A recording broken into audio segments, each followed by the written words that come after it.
سيجا أما وحلو يقان أفكار عربية العادة السرية ومحيته وحي دقن كقرصون أما زنا غير مباشر إن دايركتي وحرام شرعا وحرام وقفكي أو جور لان كود عضي أو باهي جور هيسه وهذانا أتكيسن ويا صبر ويا ومحيته إسكا كانوا منيدي إسكا كانوا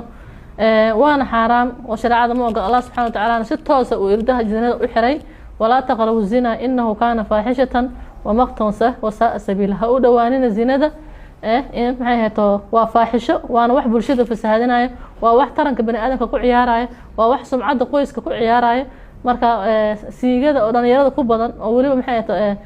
guur la'aanta iyo baahida guur la'aan ay keentay waxa leenahay waa xaraam horta koow marka oga dhalinyarada waxa leenahay ilaahay inna ka cabsataan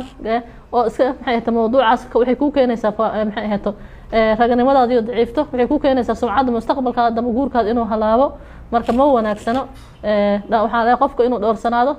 maxay tahay ilaahay wuxuu yiri wal yasta'fi fil ladina la yajiduna nikahan حتى يغنيهم الله دور هل دور سنادانو dadka aan guursan karin awoodin ilaa ilaahay uu maxay heeto uu siiyo hadii aad awoodana marka adoo dhaqaalahiisa aska maxay heet aad sameysana oo inaad guursato aad rabina taana ma wanaagsana nabiga kaleey salaatu wasalaam wuxuu yiri ya ma'shara shabab man istada'a minkum alba'ata falyatazawwaj wa man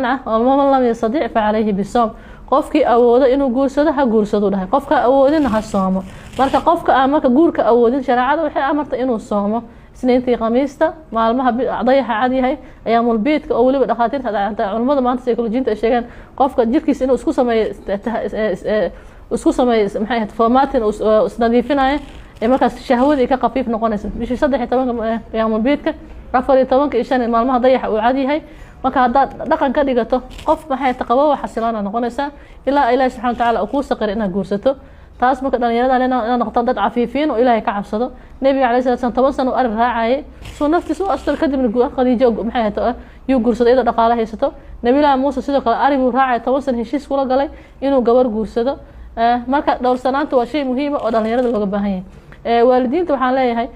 maxay ahato ilmihiina u guuriya markay maxay ahato ay soo weynaadaan oo dhalinyaro noqdaan u guuriya oo dhaqaale meel u habeeya oo maxay ahato ka shaqeeya sidii ku guursan dad asturan ay ku noqon lahaayeen oo guurkooda u saqira wiilal iyo gabdho dadka dhaqaalaha haysto oo Ilaahay subhanahu wa ta'ala xisiyay bulshada hoos u fiiriyaan ma tashara qawm al-fahishata illa dhallu qawm hadii ku faa'iido faahishada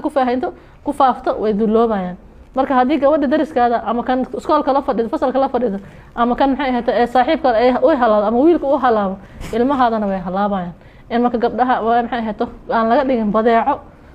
inaan laga dhigin oo marka dhalinyarada lagu adkeeyo